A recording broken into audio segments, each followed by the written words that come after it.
Bueno, continuemos con nuestro avance de materias. Empezaremos este nuevo capítulo que es el referido a teoremas de integrales. Y el día viernes tal vez podamos hacer alguna clase de ejercicios extra con el contenido del primer parcial, que son diferenciación vectorial e integración vectorial. Pero ahora avanzaremos un poquito el siguiente capítulo, que es el referido a teoremas de integrales. Voy a abrir el documento, creo que todavía no lo he subido este. Vamos a ver, sí, este es. Teoremas sobre integrales. ¿Qué hemos hecho hasta ahora en nuestro avance de materias? Estamos empezando el tercer capítulo, más o menos estamos a la mitad, digamos, del contenido que se desarrolla en el semestre. Hemos empezado estudiando diferenciación vectorial y en el capítulo de diferenciación vectorial hemos empezado viendo dos temas importantes. Bueno, en realidad se han visto tres. Los dos primeros están referidos al estudio de las funciones vectoriales. Hemos definido lo que son el gradiente, la divergencia, el rotacional, el laplaciano en la última parte. Hemos estudiado lo que son las funciones vectoriales de variable real y las funciones vectoriales de variable vectorial, aquellas que definen curvas y aquellas que definen superficies. Eso es lo que hemos visto en el primer capítulo, ¿no? Como aplicaciones inmediatas hemos visto un poco la métrica en los espacios vectoriales, cómo están asociadas con las longitudes de arco, las métricas de Riemann, las métricas euclidianas. Hemos visto un poquito de la demostración de las identidades vectoriales. Y en el siguiente capítulo, en el capítulo de integración vectorial, hemos visto también cuatro temas que forman parte de todo lo que se llama la integración vectorial. Dos de esos temas estaban orientados a revisar lo que son las integrales de línea en campos escalares y las integrales de línea en campos vectoriales, que se evalúan sobre campos vectoriales. Las integrales de línea, bueno, cuando se evalúan sobre campos escalares, tenían aplicaciones interesantes a la mecánica y a la geometría, ¿no? Por ejemplo, podíamos calcular áreas de pantallas laterales de una superficie lateral. Podemos calcular masas, centros de masa, momentos de inercia, momentos estáticos, radios de inercia, y también hemos hablado un poquito de lo que significa el momento de inercia, lo que mide y lo que representa. Creo que hemos hablado también un poquito del teorema de Gianni-Beckhoff, pero cuando veíamos integrales de superficie de campos escalares. Y las integrales de línea de campos vectoriales, que tiene temas interesantes como, por ejemplo, ver el tema de la irrotacionalidad o de un campo vectorial, cómo está relacionado con las integrales de línea de campos vectoriales, qué es la circulación, qué son los flujos, qué es el trabajo en general.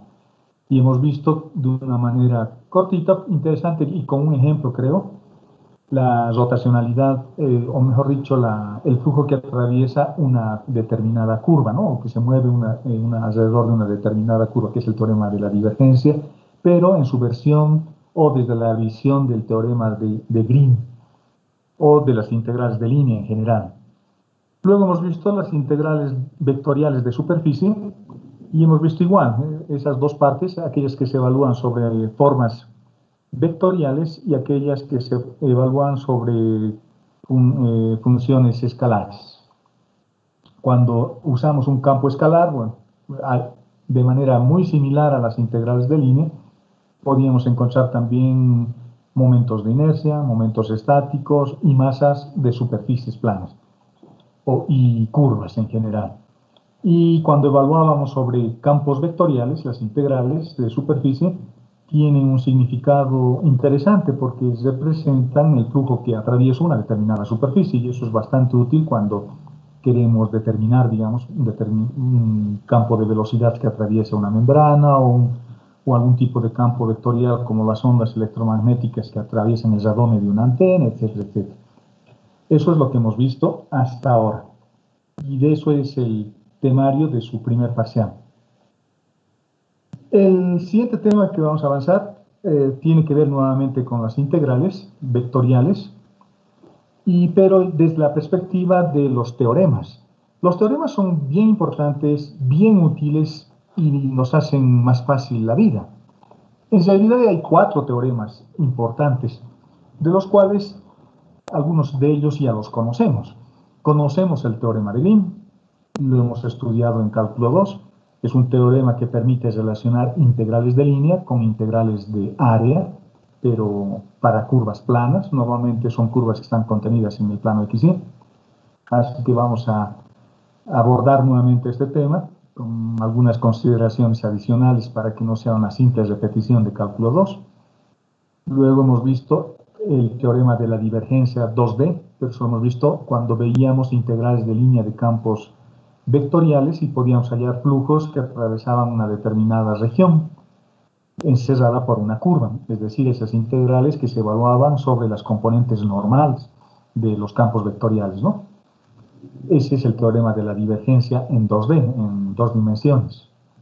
Luego, eso lo hemos visto como un ejemplo. Luego hemos visto, vamos a ver el teorema de Stokes. El teorema de Stokes nos va a permitir relacionar también integrales de línea. Es una generalización del teorema de Green, en realidad.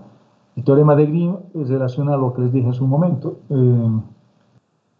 Integrales de línea con integrales de área, pero siempre para curvas contenidas o regiones contenidas en el plano XY.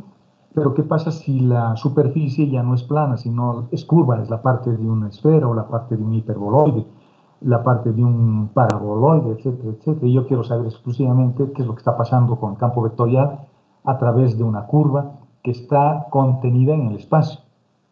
Y esa curva puede estar formando parte de una superficie ya curva en general. Eso es lo que estudia el teorema de Stokes. Y permite relacionar también integrales de línea, pero con integrales de superficie más generales, ya no integrales dobles del cálculo ordinario, ¿no? Sino ahora integrales de superficie propiamente dichas. Y el teorema de Gauss o el teorema de la divergencia lo que va a hacer es relacionar integrales de superficie con integrales de volumen. Entonces, estos teoremas son útiles porque básicamente vamos a seguir haciendo lo mismo que hemos hecho en el capítulo anterior, cuando veíamos integrales de línea e integrales de superficie, principalmente de campos vectoriales ahora, orientándolo a los campos vectoriales exclusivamente. Pero ahora vamos a tener, digamos, una herramienta adicional que me va a permitir determinar y facilitar además mi trabajo de cálculo y mi trabajo de análisis. Y tiene algunas cosas bien interesantes estos teoremas, que es lo que vamos a empezar a estudiar, ¿no? Esos son los 3 teoremas fundamentales que vamos a estudiar. Y este que ya lo hemos visto de manera muy referencial y con un ejemplo en el capítulo de las integrales de línea, de campos vectoriales. Por lo tanto, empecemos con el teorema de Green en el plano. Y se le hace esta aclaración, ¿no? Es en el plano. Vamos a hacer o ver su definición primero formal, matemática, y luego vamos a abordar un poco desde otra perspectiva este teorema para entender exactamente qué es lo que estamos midiendo o qué es lo que pretendemos hacer. Para empezar, tenemos que tener una curva cerrada, y tiene que ser una curva simple o curva de Jordan, como también se la llama, la curva de Jordan, que es una curva simple, en general es una curva simple. Y esta curva está contenido en un espacio vectorial de dimensión 2, es decir, está contenido en un plano y le vamos a dar una orientación, y esa orientación va a ser positiva. Es decir, me voy a mover alrededor de esta curva con orientación positiva, porque estoy resolviendo una integral de línea, este lado de la ecuación resuelve una integral de línea, y las integrales de línea cuando se evalúan sobre trayectorias cerradas, a las que le hemos llamado circulaciones, siempre se resuelven con orientación positiva, ¿no? Con orientación positiva. Esa es la referencia que se toma. Ese es el método para comparar qué es lo que está ocurriendo con el flujo. Si el flujo ayuda o el flujo no ayuda. Entonces, tenemos que tener una orientación y una referencia para determinar si el campo vectorial, de acuerdo a lo que yo estoy poniendo como condición inicial, que es la orientación positiva de la curva, es positiva o es negativa. Esta curva va a encerrar una región R. Va a encerrar una región R. Es decir, la curva tiene que ser cerrada, ¿no? Y el dominio de definición de esta región, y dentro en realidad del dominio de definición de esta región, hay un campo vectorial que tiene que ser derivable al menos una vez. A ese tipo de curvas se les llama clase 1. Una curva clase 2 o un campo vectorial clase 2 será una función vectorial que admite hasta una segunda derivada, clase 3 que admite hasta una tercera derivada. No todas las funciones pueden derivarse dos veces o tres veces o cuatro veces. Hay algunas que derivan solo una vez, ¿no? Entonces, la condición acá es que al menos una vez debemos poder derivar el campo vectorial, que se está moviendo contenido en el plano X, Y, por ejemplo, ¿no? En un espacio vectorial de dimensión 2. Por lo tanto, bajo esas condiciones, es decir, un campo vectorial que está constreñido a un espacio vectorial de dimensión 2, una curva que también está dentro de ese espacio vectorial y es una curva cerrada y sobre la que yo me muevo con orientación positivo, si eso se cumple, si están dadas esas condiciones, se cumple esta ecuación. Y la ecuación del teorema de Green establece justamente, o está establecida justamente por esta ecuación. El teorema de Green dice que una integral de línea de un campo vectorial evaluada en una trayectoria cerrada es igual a rotacional 2D del campo vectorial evaluada sobre la región que estoy encerrando por la curva C. Y la región que estoy encerrando se llama R.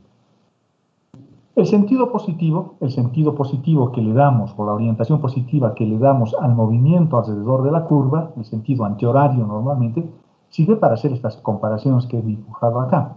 Porque si el producto escalar me da un resultado positivo de esta ecuación, entonces el flujo, el campo vectorial sobre el que me estoy moviendo, ayuda. Hay una contribución positiva del campo vectorial al movimiento. Y este dibujito que les he puesto acá es como si yo estuviera nadando en la misma dirección de la corriente del río. La corriente del río es el campo vectorial y yo estoy moviéndome sobre ese campo vectorial. Y como estoy remando en el mismo sentido de la corriente, el resultado de este producto escalar va a ser siempre positivo. Es decir, que el ángulo que va a existir entre las componentes o las líneas de flujo del campo vectorial y la trayectoria propiamente dicho va a ser positivo, es decir, menor a 90 grados. Menor a 90 grados. Por lo tanto, el flujo va a ayudar. Por el contrario, si el producto escalar de la cantidad subintegral que tengo acá es negativa, ese producto escalar, es decir, que el ángulo es mayor a 90 grados, el ángulo que existe entre el campo vectorial y el sentido de dirección que tengo en mi movimiento, si ese ángulo es mayor a 90 grados, es decir, es un ángulo obtuso, el coseno se hace negativo, porque no se olviden que el producto escalar está asociado a un coseno. Y eso implica que el flujo va a estorbar, o sea, no contribuye al movimiento, o sea, nos va a representar un trabajo adicional que tendríamos que hacer para podernos mover. Ahora me estoy moviendo en sentido contrario, fíjense, yo estoy queriendo avanzar en este sentido, pero el flujo está en el otro sentido. Entonces, por eso es importante tomar como referencia el sentido positivo, porque ahora se supone que me estoy moviendo en una trayectoria cerrada, en cualquier trayectoria cerrada, ¿no? Esa es la condición del teorema de Green. Me estoy moviendo en una trayectoria cerrada. Y esa trayectoria cerrada va a encerrar una región. La región es la que está pintado con azul.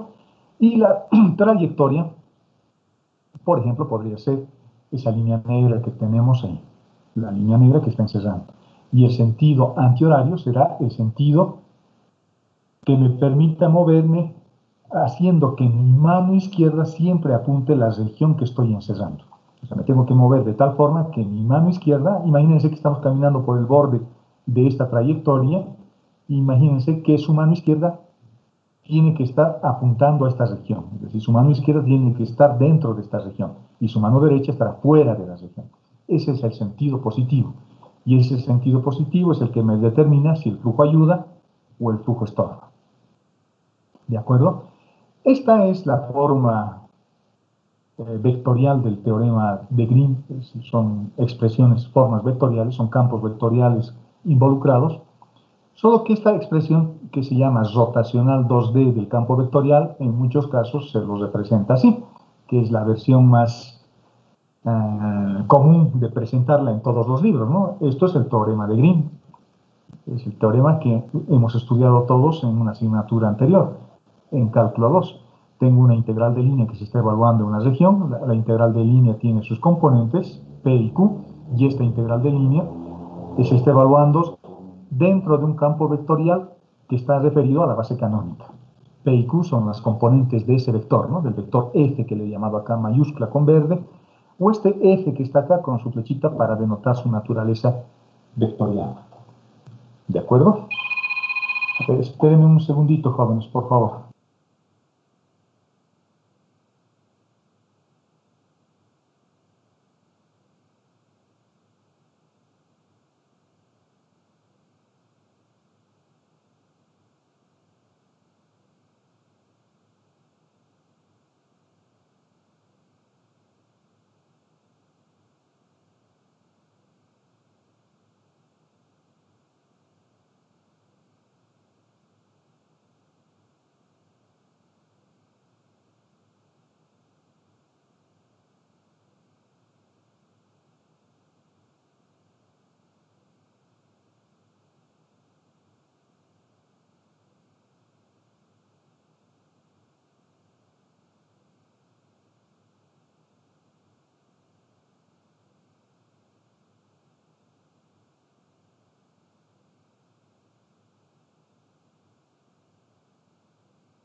Perdón, jóvenes, una llamada.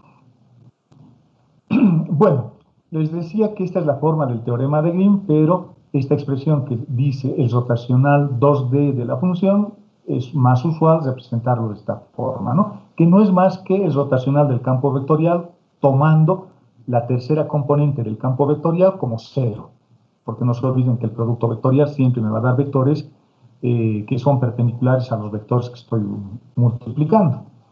Entonces, un vector que va a tener una representación fuera del plano x100, vectorialmente hablando. Esta es la forma de representar, y esta forma de representar es exactamente lo mismo que esta que tenemos acá. No se olviden que el campo vectorial tiene componentes P y Q, como pusimos acá. Acá estoy desarrollando ese producto escalar, el producto escalar, y las componentes del elemento diferencial de R son el diferencial de X, el diferencial de Y, de tal forma que su producto escalar me dé esta expresión. Y este es el rotacional del campo vectorial, ya pero resumido en la dirección de K. Acá estamos resolviendo una integral de superficie también. Estoy resolviendo una integral de superficie, porque el elemento de área es un elemento de superficie. Ese es el teorema de Green.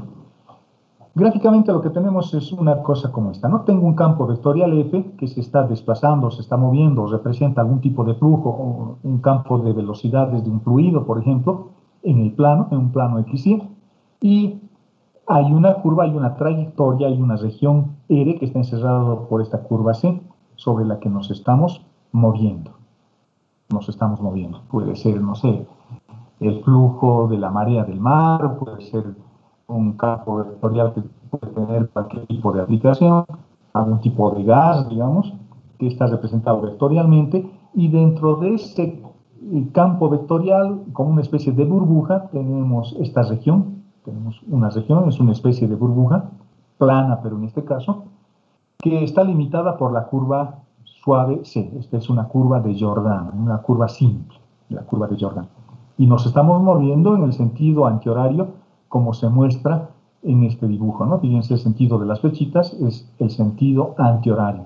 Reitero nuevamente, si ustedes se ponen a caminar alrededor del perímetro, es decir, a través o alrededor de la curva, su mano izquierda estará dentro de la región pintada con rojo, y su mano derecha, su mano izquierda y su mano derecha estará fuera, porque nosotros estamos caminando por el borde.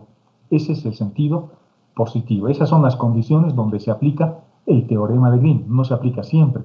Los teoremas tienen condiciones para poderlos utilizar.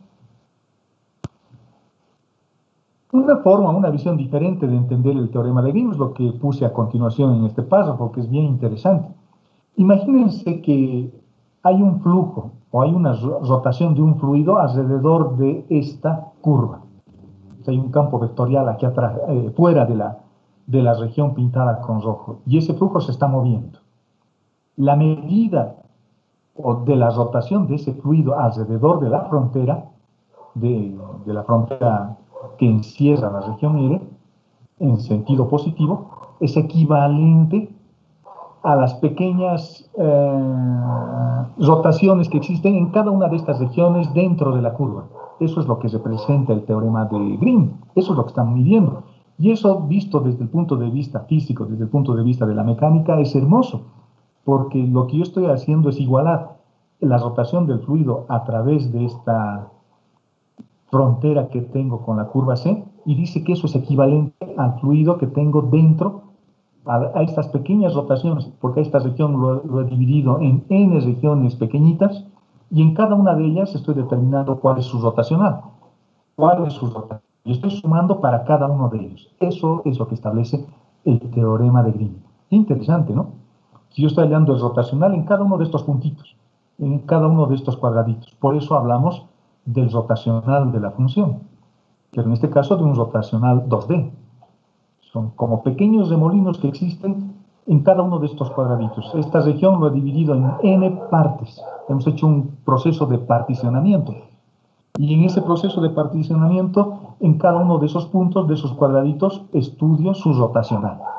Y lo sumo de cada uno de ellos. Sumo el rotacional de este, y esa suma se traduce en la integral. Aquí estoy sumando el rotacional. Estamos sumando el rotacional de cada uno de los puntos de la... Y ese rotacional lo estoy sumando dentro de la región E. Y el resultado dice que es igual o es similar a la rotación del flujo alrededor de la frontera. Esta forma de ver el teorema de Green es hermoso, ¿no? Es lindo, porque tengo dos formas de estudiar lo que está ocurriendo fuera de la frontera con lo que está ocurriendo dentro de la frontera. Y esos resultados son similares. Esos resultados son similares. Eso es una visión diferente de ver el teorema de Green. Ahora, pues, si lo quiero dar aplicación, bueno, representa el trabajo, ¿no? El trabajo y demás cosas. Y si el campo es conservativo, el trabajo es nulo. El trabajo va a ser nulo. Y eso también es un tema que recoge el teorema de Green. Porque no se olviden que cuando tengo campos conservativos, el trabajo que se va a dar es cero, porque únicamente depende del punto inicial y depende del punto final. Y como el punto inicial y el punto final son los mismos, el trabajo, si es que quiero dar esa aplicación a esta parte de la integral o de la ecuación, del teorema, esta parte representaría el trabajo, ¿no? Y se está evaluando sobre las componentes tangenciales, además de la trayectoria, o del campo vectorial sobre la trayectoria. Y dice que eso es equivalente al rotacional para cada punto infinitesimal que existe dentro de la región R encerrada por la curva. Bueno, la curva tiene que ser una curva de Jordan, y se llama curva de Jordan a una curva que se recorre por un camino simple y cerrado. Esa es una curva de Jordan. Es una curva simple y cerrada. No tiene quiebres angulares y no tiene nada de esas cosas raras que podrían dificultar. Ahora, este teorema, el teorema de Green, también está relacionado con lo que acabo de hablar, con el hecho de que podamos estar dentro de campos conservativos o dentro de campos rotacionales o irrotacionales. Campos irrotacionales y conservativos. Veamos lo que dice esto. El teorema de Green dice permite relacionar campos conservativos e irrotacionales, es decir, los relaciona.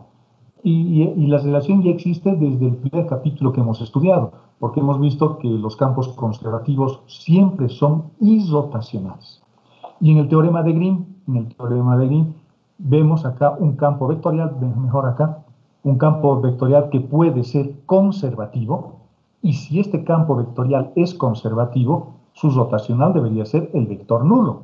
Entonces, este teorema también tiene que cumplir con esa condición, ¿no? Tiene que cumplir con esa condición. Es decir, este teorema también vincula, en los casos que se presenten, por supuesto, campos conservativos con campos irrotacionales. Reitero, ¿cuál es la relación que existe entre un campo conservativo y un campo irrotacional? Bueno, los campos conservativos son irrotacionales, los campos conservativos son gradientes. y el rotacional de un gradiente vale el vector nulo.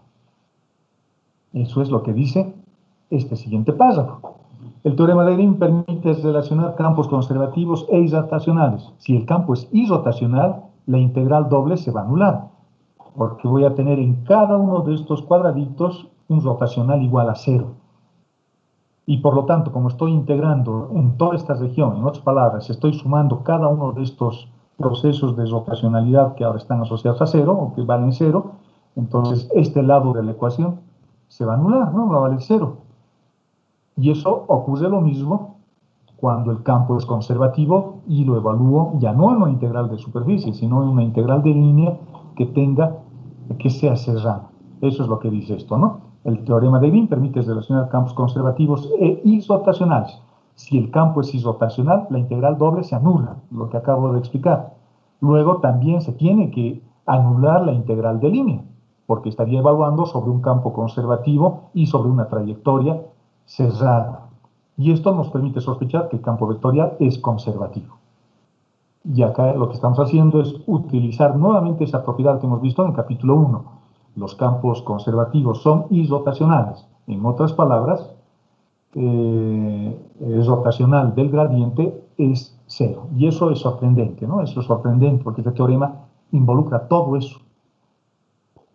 Y finalmente hay que hacer una última aclaración para empezar a utilizar este teorema. La región tiene que ser simplemente conexa. ¿A qué región me estoy refiriendo? A esta región que está pintada con rojo, es decir, la región que estoy encerrando con la curva. Esta región tiene que ser simplemente conexa. En otras palabras, el campo vectorial F, tiene que estar bien definido en cada puntito. Es decir, su dominio de definición tiene que también tomar en cuenta a todos los puntos que están dentro de esta región F. Si hubiera un hueco aquí adentro, si hubiera un punto en este entorno cerrado donde el campo vectorial no está definido, entonces el teorema de Green no va a funcionar. En principio no va a funcionar. No se va a cumplir la igualdad, esta igualdad. Las integrales de línea no van a ser iguales a las integrales de superficie. Entonces esa es la condición para que este teorema, en principio, digo, se cumpla. La región encerrada por la curva de Jordan omega, esta, tiene que ser simplemente conexa. Es decir, todos los puntos interiores a la región deben darle sentido en el dominio real a las componentes del campo vectorial. Es decir, P y Q, que son las componentes de nuestro campo vectorial, P y Q, que está acá, y que también aparecen acá, tienen que ser reales en esa región. No pueden ser muy grandes o tendientes a infinito, ni siquiera pueden ser en números complejos, porque estamos hablando de campos vectoriales con componentes reales en general, por más de que dependan de una variable. ¿De acuerdo? Esas son las condiciones del teorema de Green. Es bien interesante. La parte más bonita es esta explicación. Porque el teorema de Green, y voy a reiterar lo que acabo de decir, lo que está haciendo es decirme que la rotación de este fluido alrededor de la curva, hay un fluido que está rotando por acá, dice que es equivalente a los rotacionales que existen en los puntos interiores de esta región. Esto saben dónde se ve, y seguramente lo han debido ver en el internet también, ¿qué se llama? ¿Qué se llama el planeta más grande del sistema solar? ¿Se acuerdan? Júpiter. Exacto, Júpiter. Hay unas regiones y hay un ojo anaranjado grande. Ahí se ve estas cosas, ¿no? Ahí vemos. Hay regiones donde hay un flujo que está apareciendo alrededor de una curva y dentro de eso hay remolinos. Entonces, eso se estudia con esto, jóvenes. Con esto. Una herramienta tan sencilla, digamos, como esta, tal vez calcular la integral nos asuste un poco, pero en general eso es lo que está haciendo, porque está estudiando o está comparando el flujo alrededor de una curva con todos los rotacionales que hay aquí adentro. Es bonito. ¿De acuerdo? Y la región simplemente conexa, esta que hacíamos referencia, tiene que ser una región de este tipo. Esta es una región, la verde, es una región simplemente conexa. Y la La rosada, la que está limitada por la línea roja que tengo encima, es una región doblemente conexa, no simplemente conexa. Y una manera de ver, si tuviese la posibilidad de ver gráficamente el dominio de definición, no siempre se tiene esa posibilidad, ¿no? Pero si tuviese la posibilidad de ver gráficamente, las regiones simplemente conexas son regiones donde si yo trazo una línea horizontal como esa, siempre la voy a poder cortar en dos puntos, en este punto y en este otro punto. Si trazo una línea horizontal y si trazo una línea vertical, lo mismo. Y eso en cualquier punto de esa región. Es una manera de ver, digamos, que aparece en todos los libros, pero tendría que dibujar la región simplemente conexa, ¿no? Para que tengamos en el plano XY o el dominio de definición en una determinada región, para que yo tenga una idea de si corto en esos puntos. En cambio, en esta región, que es doblemente conexa, puedo tener también regiones múltiplemente conexas. Si yo trazo una recta vertical, ya no corto en dos puntos, como es la condición para que la región sea simplemente conexa. Corto en un punto acá, corto en un segundo punto que está por acá, corto en un tercer punto que está por acá, y en un cuarto punto que está al otro lado. Corto en 4 puntos. Entonces, esta región es doblemente conexa. Son regiones donde no se cumple el teorema de Grimm si yo quiero evaluarlo dentro de esta región, al teorema. ¿De acuerdo? Entonces, este teorema tiene esa limitación. No se cumple siempre la función. ¿Y qué significa eso de que la región simplemente conexa? Bueno, todo se reduce a estudiar el dominio de definición del campo vectorial. P y Q tienen que estar definidas con componentes reales dentro de la región que estoy encerrando. Es decir, estas flechitas que ven ahí tienen que existir para cada punto, para cada punto. Basta que haya un hueco ahí donde no exista campo vectorial, un hueco por acá, digamos, al medio, este teorema ya no se cumple. Digamos, ahí tengo un agujero negro, donde ni P ni Q, o únicamente P o únicamente Q, tienen, o son reales, son componentes reales. Tal vez justo tomando un puntito de esta parte de la región, el componente P se vuelva imaginario, ¿no? O Q tienda al infinito. Quiere decir que no hay un campo vectorial acá, es un agujero negro. No se cumple, no se cumple el teorema de Grimm en estas condiciones. La región no tiene que tener estos huecos. La región no tiene que ser como un buñuelo que comemos en las citas. La región tiene que estar completamente llena. Completamente llena. Tiene que ser como un panqueque, no como un buñuelo. Es decir, tiene que ser así, no así. Y este trazado de líneas es lo que estoy mencionando acá, ¿no? Observar que si trazamos rectas verticales y horizontales en la región simplemente conexa, estas se cortan en dos puntos. Esta o esta y esta. En cambio, en regiones múltiplemente conexas, corto en más de dos puntos. Fíjense que acá corto en 4 puntos, porque hay 4 bordes, o 4 partes, digamos, donde yo corto con esa línea horizontal, o lo mismo ocurre con la línea vertical. ¿De acuerdo? Es lo que dice el párrafo que viene a continuación.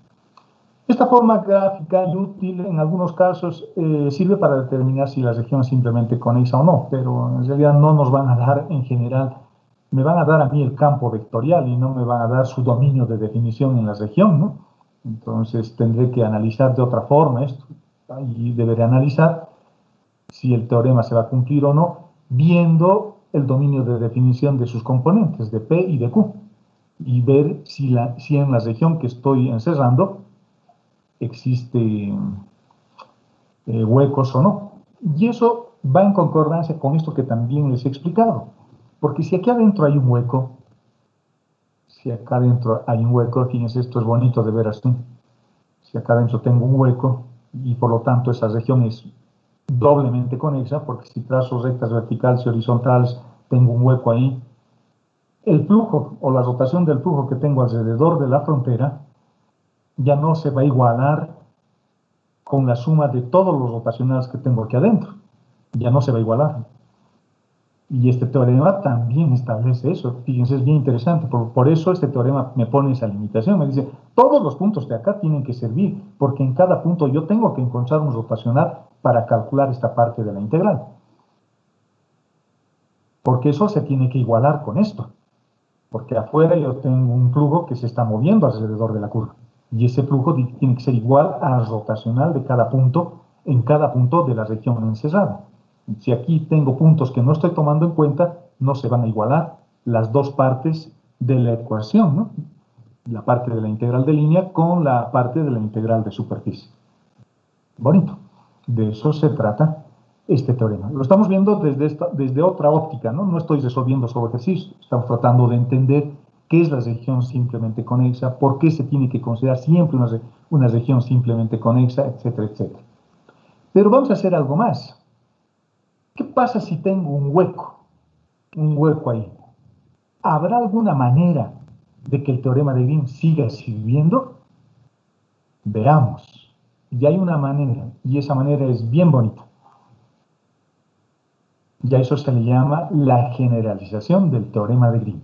En principio les había dicho de que el teorema siempre se cumple para estas regiones, pero ahora estoy viendo, o vamos a ver, si existe alguna forma para que el teorema siga siendo útil cuando tengo regiones de este tipo. Es decir, con un hueco al medio, con un hueco, con un agujero negro ahí, donde no existe rotacionales. Y a eso se le llama la generalización del teorema de Green. Imagínense que tengo esta región. Esta es una región que está formada por una curva externa y hay un hueco dentro. Este hueco que está aquí adentro, la región debería estar llena, ¿no? Debería ser completa, pero hay un hueco ahí al medio. Es que lo vamos a pintar ese hueco de un color que nos diga o que nos diga que no hay dominio de definición del campo vectorial ahí, o sea, no hay rotacionales ahí. Tengo ese hueco. ¿De acuerdo? Tenemos ese hueco. Entonces la región ya no es simplemente conexa. Por ejemplo, esta línea horizontal que tengo acá, esa línea vertical, que es el eje X o el eje Y que está acá, lo podría tomar como estas líneas horizontales y verticales, y veo que corto en un punto, en dos, en tres y en cuatro, y con la línea vertical corto en uno, en dos, en tres y en cuatro también. Esta región ya no es simplemente conexa. Fíjense el truco que se hace. Es un truco bien interesante. Digo, lo que voy a hacer es cortarlo a esta región. Y lo voy a cortar con estas líneas L1 y L2. Los voy a cortar. Voy a tener dos regiones, los estoy separando. Y cada una de las regiones que yo obtengo ya son simplemente conexas, porque corto en dos puntos, en uno y en dos, en esta región azul, que está denotada con la curva C' o C asterisco. Y esta otra región, que es un color fucsia medio rosado, le vamos a llamar C dos veces asterisco, y fíjense que también ya es una región suelta, está separada de la otra, de la región azul, y solamente corta en dos puntos, en uno y en dos. Por lo tanto, ya se ha vuelto región simplemente conexa. Lo que era antes doblemente conexa se ha vuelto simplemente conexa. Es como agarrar esto y dividirlo en las partes que sean necesarias para tener un conjunto de regiones simplemente conexas a partir de una región que es doblemente conexa o múltiplemente conexa. Entonces nos volvemos un poco sastres, ¿no? Y hacemos dos cortes acá y tengo esta mitad inferior azul que se llama C asterisco y tengo esta mitad superior que se llama C dos veces asterisco. La región azul tiene cuatro trayectorias: la trayectoria C1, la trayectoria C2, la trayectoria C3 y la trayectoria C4. Cuatro trayectorias. Y estoy moviéndome en sentido antihorario. Mi mano izquierda está encerrando esta región que tiene esta forma de la mitad de una arandela, ¿no? Y la región rosada, la región que está aquí arriba, que está denotada con la letra C dos veces asterisco, también tiene cuatro curvas. La curva C5, la curva C6, la curva C7 y la curva C8. Esta es una curva regular por tramos. No lo puedo calcular de una sola vez. Calculo primero C5, luego de este punto a este punto, manteniendo el sentido antihorario o el sentido positivo, luego me muevo por esta curva interior, luego me muevo por esta curva que es la línea punteada, una recta, y luego me muevo por la curva externa. Cada una de esas curvas tiene su nombre, la curva 5, la curva 6, la curva 7 y la curva 8. Y lo mismo ocurre, como vimos hace un momento, con la región azul. Tengo la curva 1, la curva 2, la curva 3 y la curva 4. En esta misma región, analizando esta región, yo veo que estas líneas punteadas se recorren dos veces. Se recorre con la curva C4 y la curva C5. Y se recorre con la curva C2 y con la curva C7. Pero se recorren en sentidos opuestos. Primero voy subiendo, luego bajo. Acá estoy subiendo y luego bajo. ¿De acuerdo? Manteniendo la regla de la mano derecha para cada una de las regiones. Por lo tanto, lo que vamos a hacer es evaluar separadamente cada región. La región C y la región dos veces C, dos veces asterisco. Vamos a evaluarlo separadamente porque cada región ya cumple con las condiciones del teorema de Green. Las regiones que tengo son simplemente conexas, ambas regiones. Por lo tanto, tengo la primera ecuación, que es el teorema de Green para la primera región, que se mueve por la curva C1, C2, C3 y C4, y tengo otra vuelta el planteamiento del teorema de Green para la otra región. Entonces estoy diciendo, si me muevo por la trayectoria C1, 2, 3, 4, dentro del campo vectorial, y lo estoy evaluando dentro de la curva o la región C', entonces tengo una primera formulación del teorema de Green. Y hago una segunda formulación del teorema de Green para la otra región, para esta, la que se mueva por las curvas C5, C6, C7 y C8. Y esa está encerrando la región C dos veces asterisco.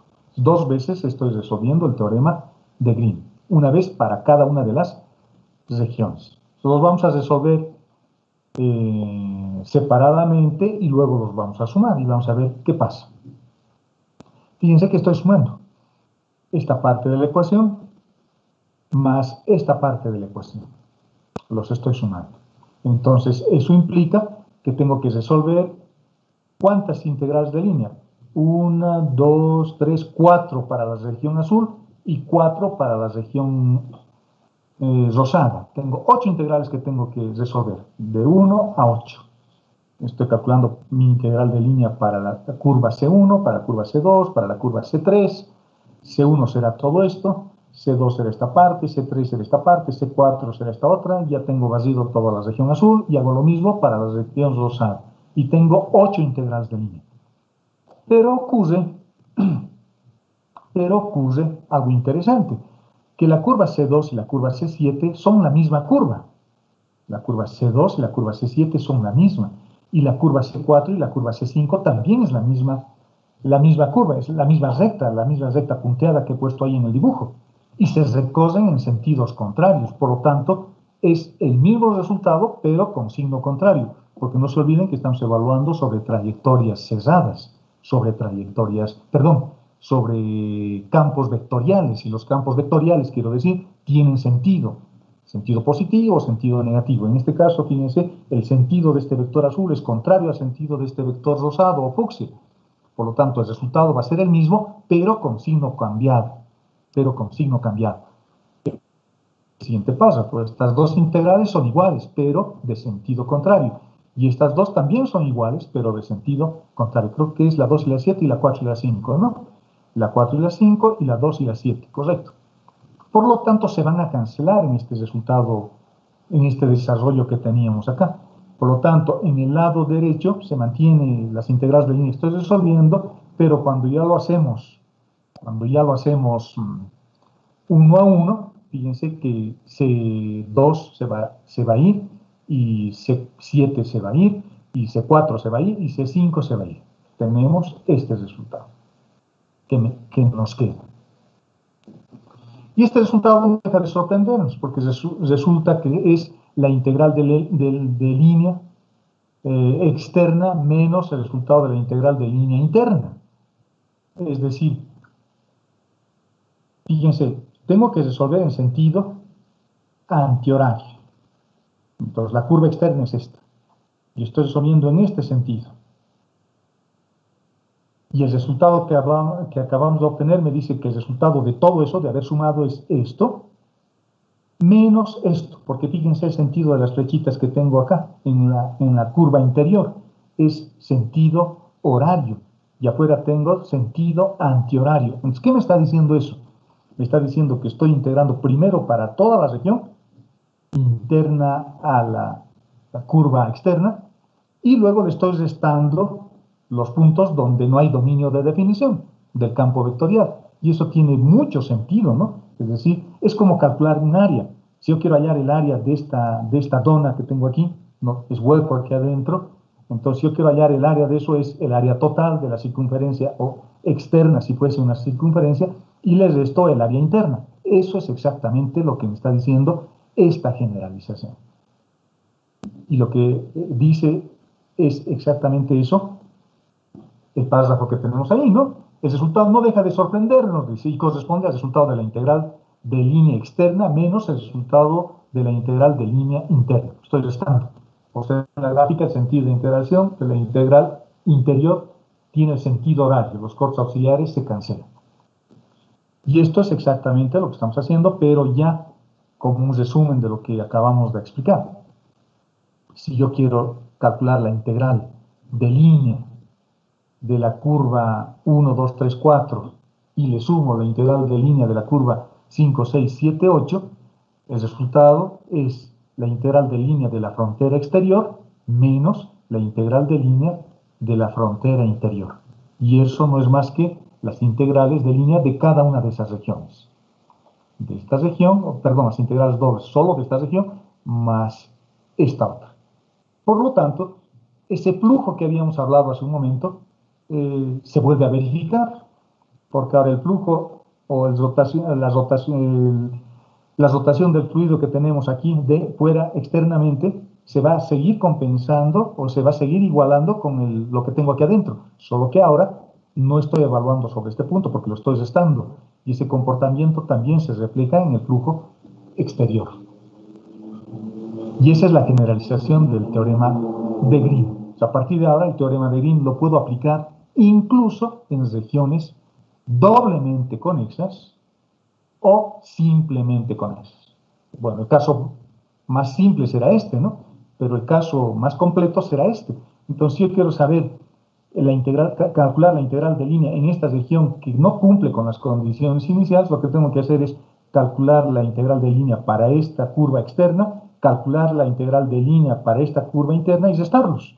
Y en ambos casos tengo que mantener el sentido horario.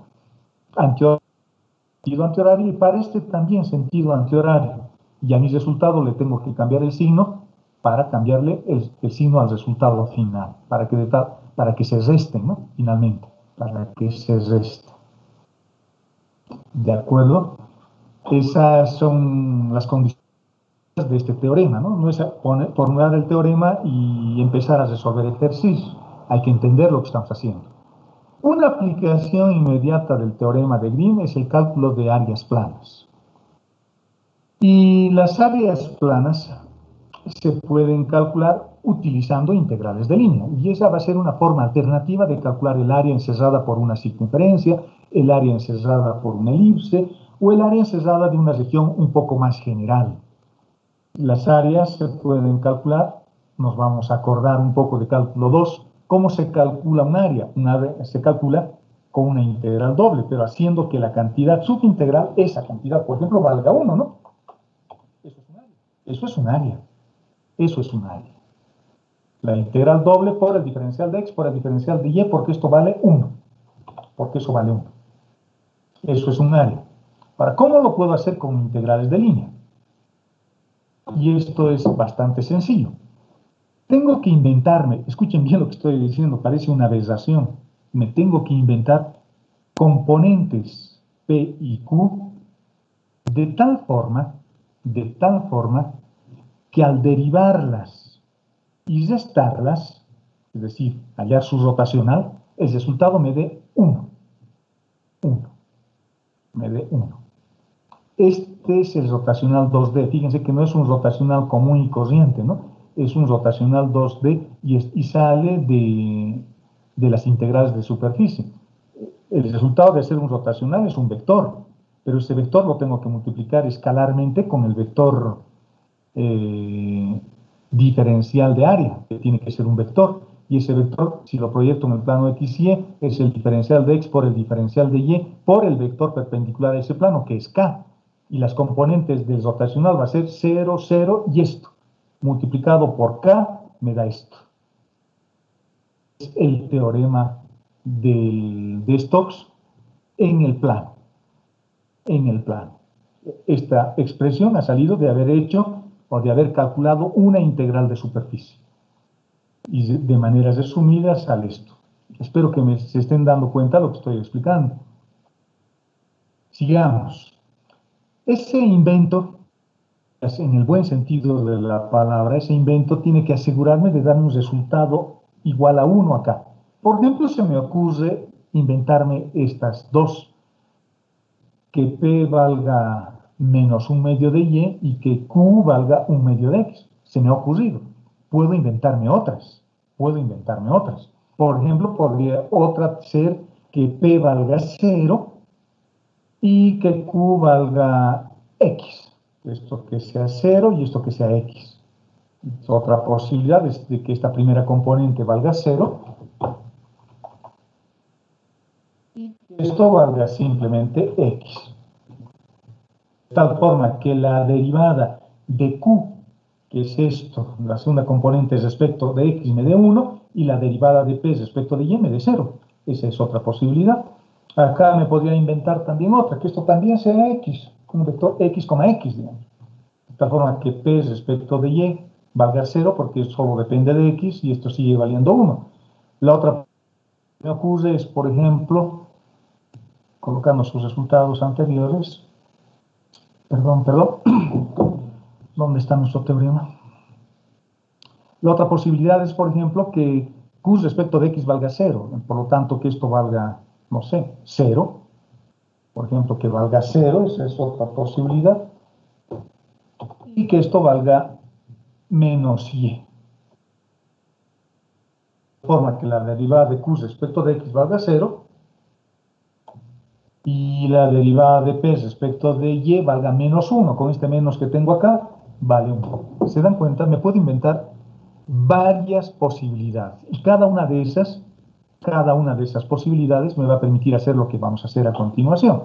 Vamos a mantener estas componentes porque son las que más se utilizan y aparecen en todos los libros. Entonces agarro esas dos componentes, hacemos que P valga menos 1/2 de Y y hacemos que Q valga 1/2 de X. De tal forma que sus derivadas, la derivada de P respecto de Y valga menos 1/2 y la derivada de Q respecto de X valga 1/2. Reemplazando en el teorema, tengo que reemplazar en ambos lados de la ecuación, ¿no? Reemplazaré P, reemplazaré Q, reemplazaré Q y reemplazaré P con sus derivadas, reemplazando en el lado de la integral de línea tengo esto y en el lado de la integral doble tengo esta otra expresión a partir de estas derivadas que hemos encontrado. Ahora ya tengo esto 1, igualado a 1, que está acá, de haber hecho estas operaciones, ¿no? Ya en este otro lado del ordenar simplemente voy a sacar 1/2 por delante y voy a poner X por el diferencial de Y adelante y el que tiene signo negativo lo pongo atrás, Y por el diferencial de X. Y esta es una expresión para calcular áreas utilizando integrales de línea. Esto es un área plana. Y ya es una fórmula. Si yo quiero calcular el área encerrada por una curva cualquiera, digamos esta elipse que tengo acá, o esta forma más irregular, o esta otra curva que tengo acá, y yo quiero hallar su área, hallaré el área externa y les restaré el área interna. Y ya tengo el área utilizando integrales de línea y utilizando la generalización que hemos hecho del teorema de Green. Y fíjense que esta fórmula a la que hemos llegado, esta fórmula final, lo estoy resaltando con amarillo, no es la única fórmula. Hay muchas. Me puedo inventar. Ustedes pueden empezarse a inventar. Tal vez haya incluso expresiones más simples que esta. Y esta ya es la formulita. Así calculo integrales de línea. Áreas con integrales de línea. ¿Cuál es la ventaja? A ver, ¿quién me dice? Para que esto no sea un monólogo. y haya participación en la clase, ¿cuál es la ventaja o cuál sería la ventaja de calcular un área con integrales de línea? ¿Quién me dice?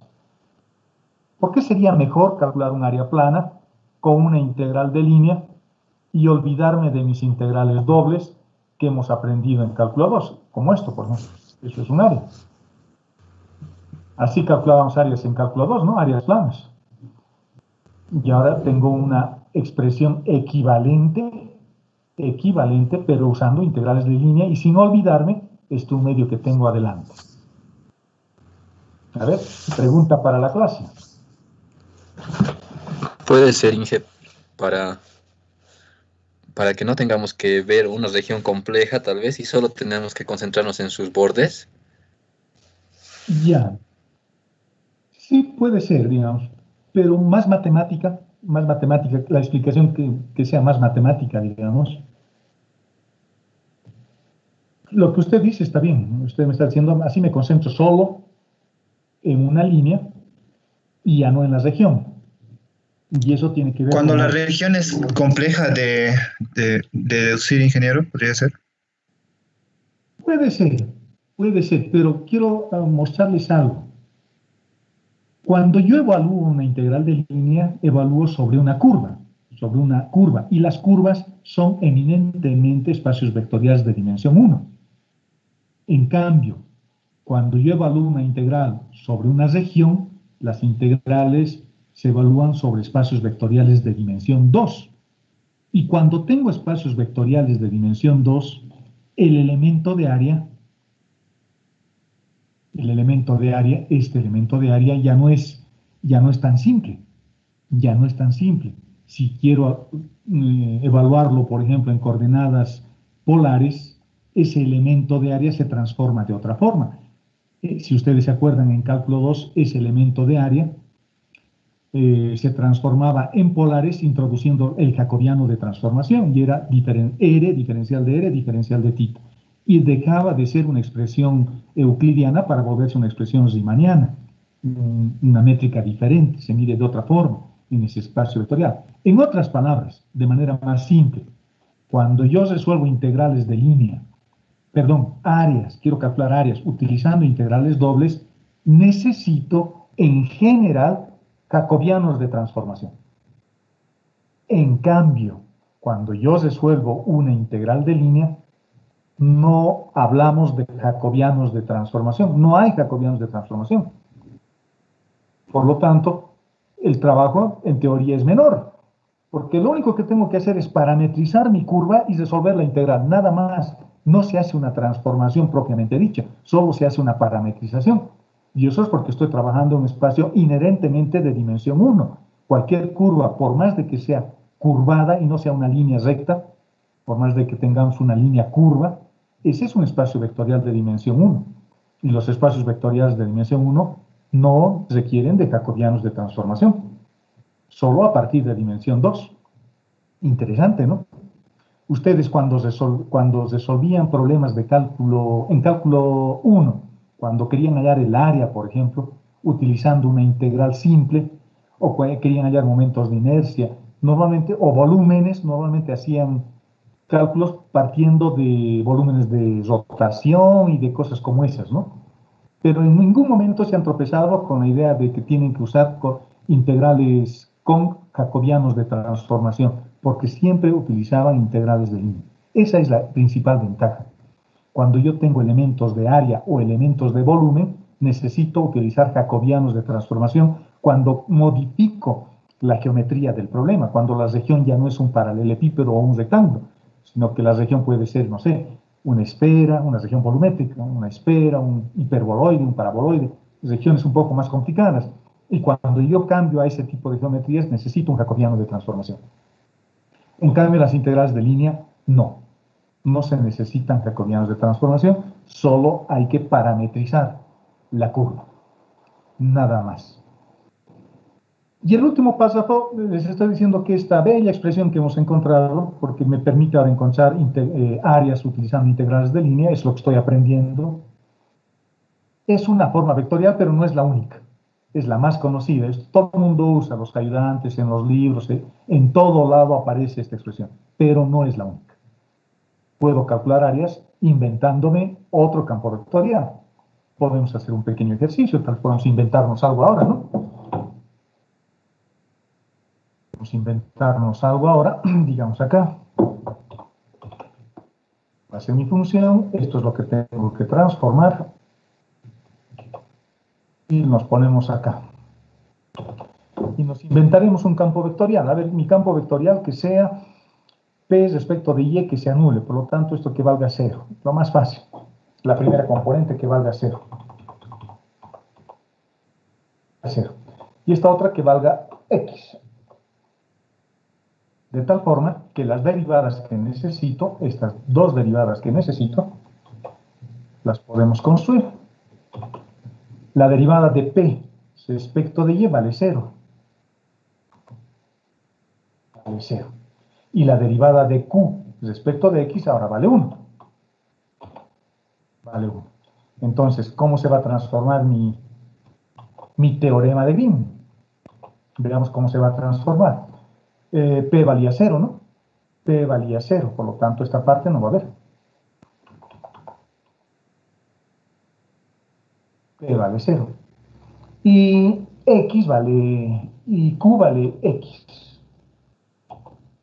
Vale X. Y acá voy a tener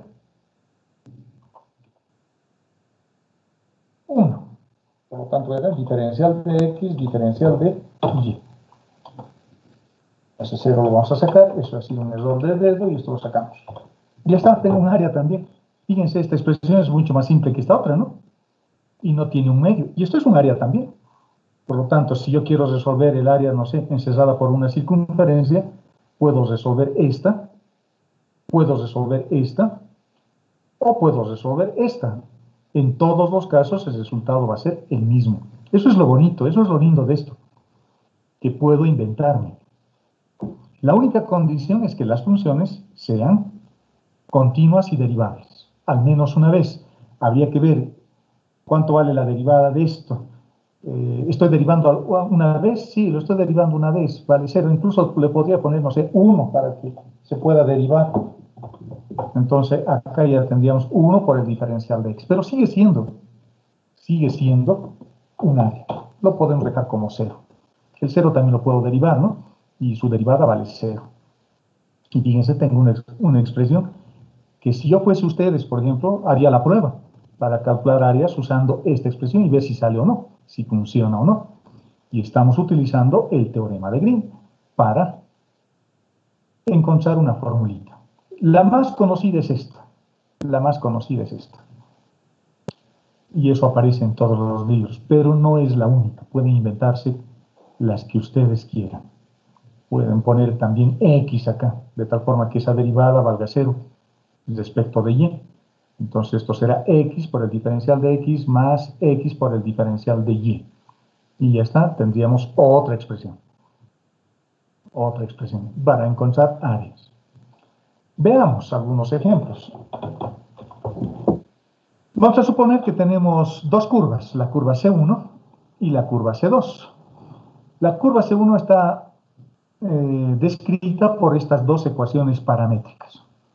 X es igual a 5 coseno de t menos coseno de 5t y y es 5 seno de t menos seno de 5t. Es una curva en el plano. Y la curva C2 tiene estas ecuaciones paramétricas, mucho más sencillitas. X igual a coseno de t y y igual a 4 seno de t. Esta es una curva un poco más compleja y esta es una humilde circunferencia de radio 2. Si graficamos utilizando el GeoGebra o utilizando el MATLAB, tenemos esto. Esto está dibujado en el MATLAB.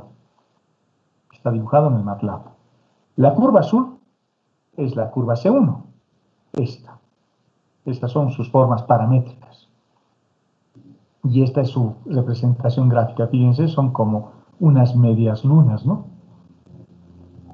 Y la curva C2, ya sabemos, es una humilde circunferencia de radio 2. Acá está la circunferencia. Los ejes estarán ahí al medio, ¿no? El MATLAB no dibuja los ejes como conocemos, los dibuja de otra forma. Este puede ser el eje Y. Y el eje X es este. El eje Y es ese. Y su radio vale 2, fíjense, de 0 hasta 2. Por eso aparece 4 acá. Bueno, la escala creo que no está muy bien. Y ya está, tengo las dos curvas. Quiero hallar su área. ¿Qué nos piden? A ver, ¿qué nos piden? Hallar el área interior a C1 y exterior a C2. Es decir, el área que está encerrada por la curva azul y que está fuera de la curva naranja. Fíjense que la región no es una región simplemente conexa. Por lo tanto, el teorema de Green no lo puedo utilizar directamente. Y el cálculo de áreas, esto sale del teorema de Green. Por lo tanto, el teorema de Green debería aplicarse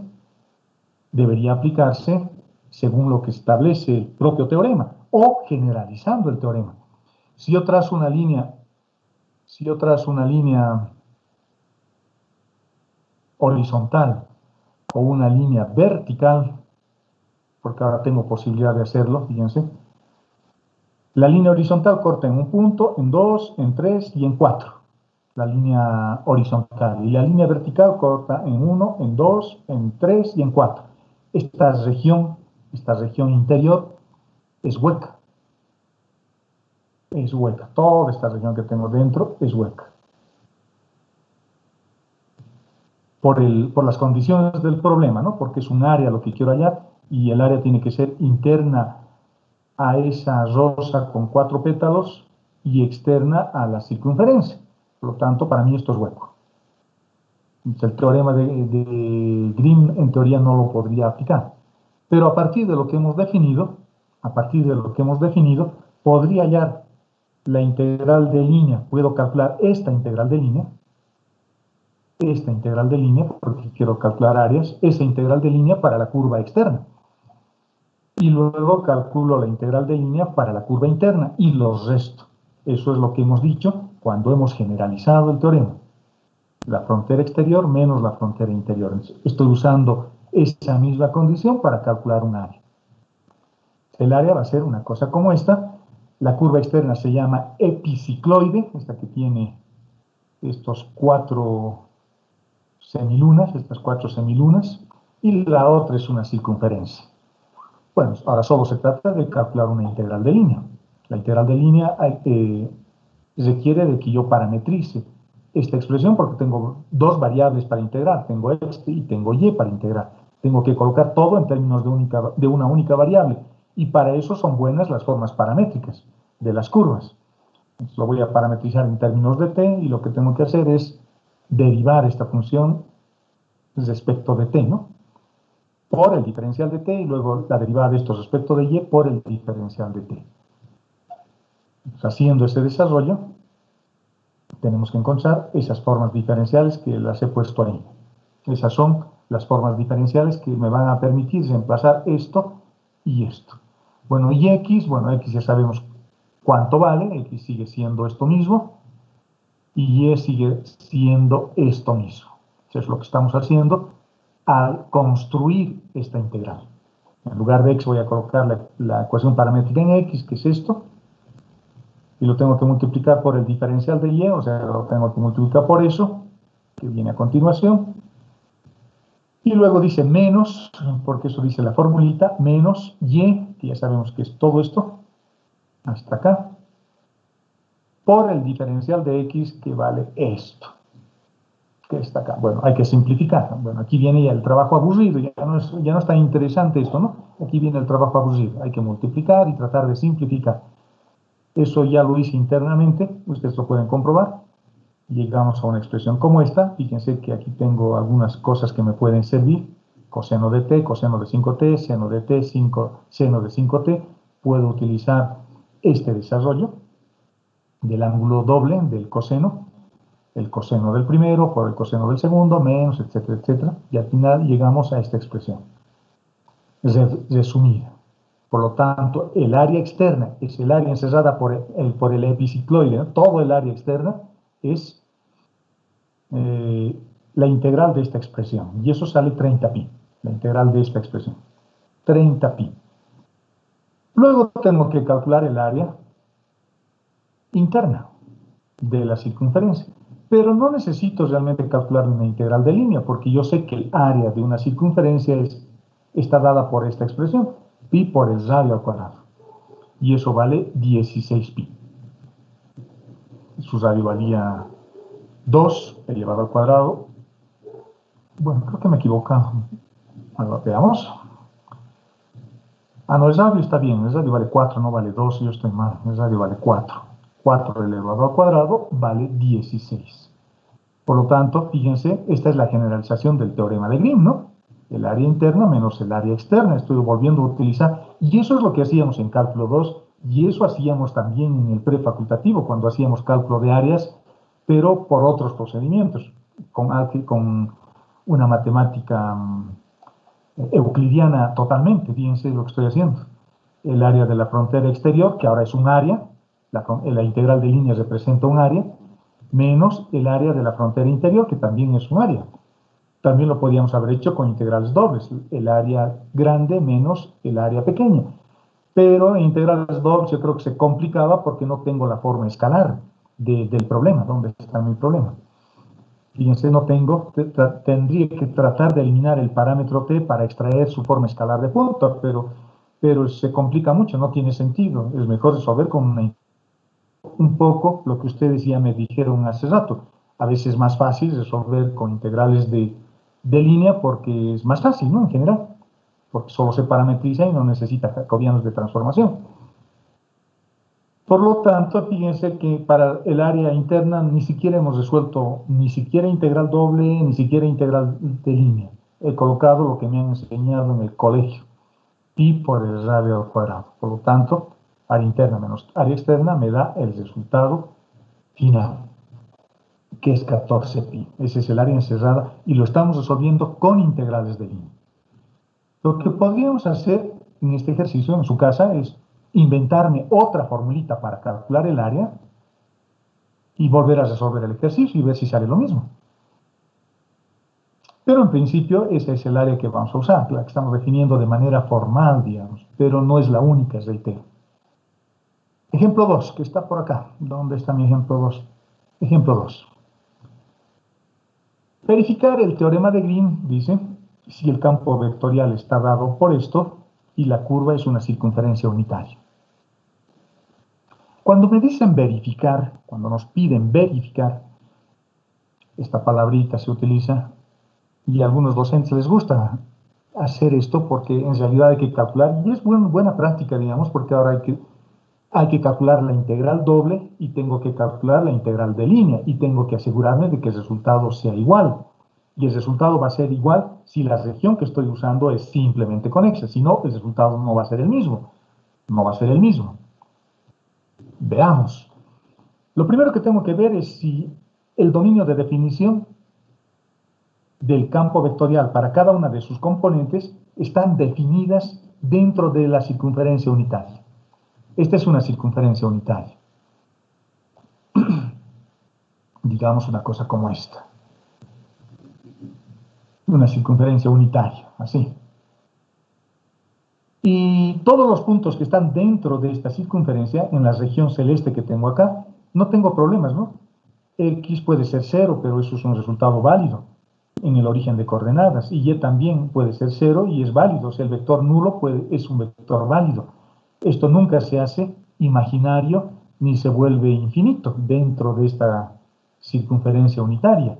Por lo tanto, esta región que les estoy mostrando acá, es una región simplemente conexa.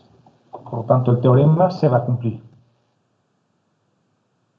Y cuando nos dicen verificar, lo que tenemos que comprobar es que ambos lados de la ecuación del teorema de Grimm se cumplan. Empecemos con la integral de línea. Bueno, esto es bastante sencillo. En este ejercicio no hay mucho lío. La idea principal acá es el concepto, ¿no? Más que resolver una integral difícil. Lo voy a llevar a su forma parametrizada, a a la curva porque tengo que resolver una integral de línea y la forma parametrizada es esta. Esta es una de las muchas formas que puedo usar para parametrizar esta curva. Hay otras formas para parametrizar también válidas, pero esta es la más simple, usando formas trigonométricas. Los elementos diferenciales de x y de y son fáciles de hallar y construimos la cantidad subintegral. X por el diferencial de x más x y, ¿qué es esto? Por el diferencial de y. Aquí no estoy calculando un área, ojo, no estoy usando esta expresión, ¿no? Esta. No estoy usando eso. Estoy usando el teorema de Grimm. El teorema de Grimm es este. Tengo que calcular una integral de línea, por eso es importante colocar P y Q, que son las componentes del vector. Cuidado, nos confundamos y pensemos de que estamos queriendo calcular un área. No estoy calculando un área acá, es otra cosa lo que estamos calculando. Podría ser un trabajo, por ejemplo, lo que estoy calculando, o podría representar, no sé, lo que querramos. Entonces, construimos esta parte de la ecuación, que es esto, lo parametrizamos, a esta parte lo parametrizamos, en lugar de x coloco coseno de t, y en lugar del diferencial de x, vamos a colocar menos seno de t por el diferencial de t, perdón, esto es diferencial de t, y esto también es diferencial de t. Puse diferencial de x y no está bien. Y luego tenemos x por y, es decir, coseno por seno, por el diferencial de y que tiene un coseno, por eso aparece un coseno al cuadrado. Por lo tanto, la cantidad subintegral es esta. Y como tengo que evaluar sobre toda la trayectoria cerrada, bueno, lo he borrado mi circunferencia, de una circunferencia ahí, el ángulo que varíe de 0 a 2pi. Tengo que resolver esa integral de línea, esta integral de línea, y el resultado sale 0. Eso no lo estoy resolviendo, les estoy colocando directamente el resultado para que ustedes lo puedan verificar en su casa, ¿no? Y la integral doble, bueno, hay que construirla todavía, porque tengo que derivar q respecto de x y p respecto de y. Y haciendo esas derivadas tenemos que eso vale y. La derivada de q respecto de x vale y. Veamos, q respecto de x vale y. ¿Está bien? ¿Dónde está? Está bien. Y la derivada de p respecto de y vale 0, pero p no tiene y, vale 0 esta derivada. Nos queda simplemente esto. Por lo tanto, construyendo esta expresión, que es lo que acabamos de hacer, tengo esta integral.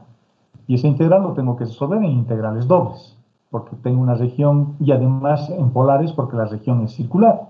Por lo tanto, y vale r seno de tita, y el elemento de área se transforma como r diferencial de tita. Fíjense que acá he tenido que hallar su jacobiano de transformación, que en este caso ya es súper conocido, su jacobiano vale r, su jacobiano vale r. Y esta integral ya es doble, ya no es simple, es doble. Y el resultado también es 0. ¿Alguna duda con el teorema de Grimm, jóvenes? ¿Tienen alguna consulta con el teorema de Grimm?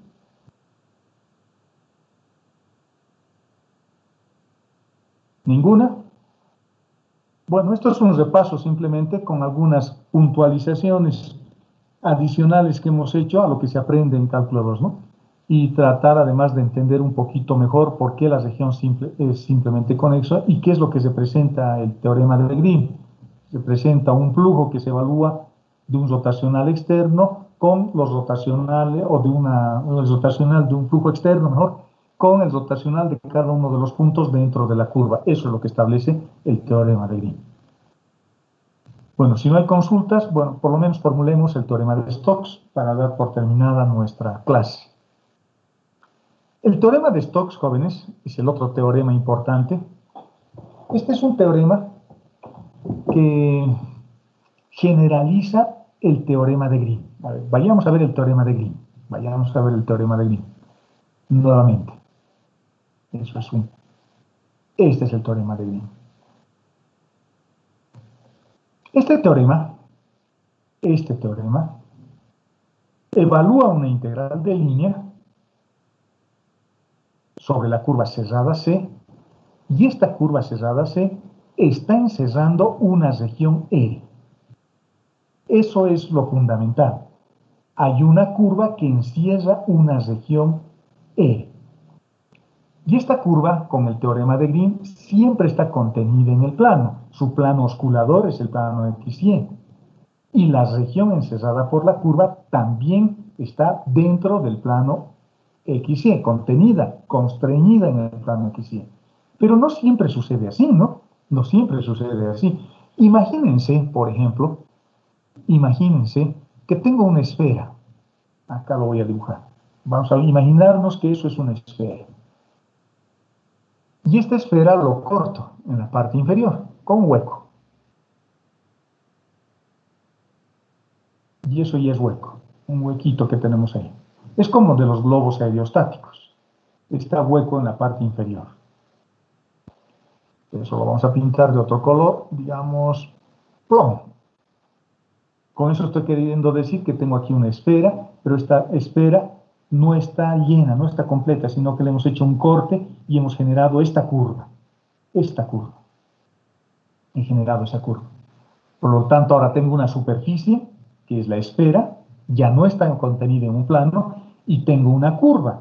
Y esa curva podría ser esta circunferencia. Pero la esfera ya no está cerrada, está abierta.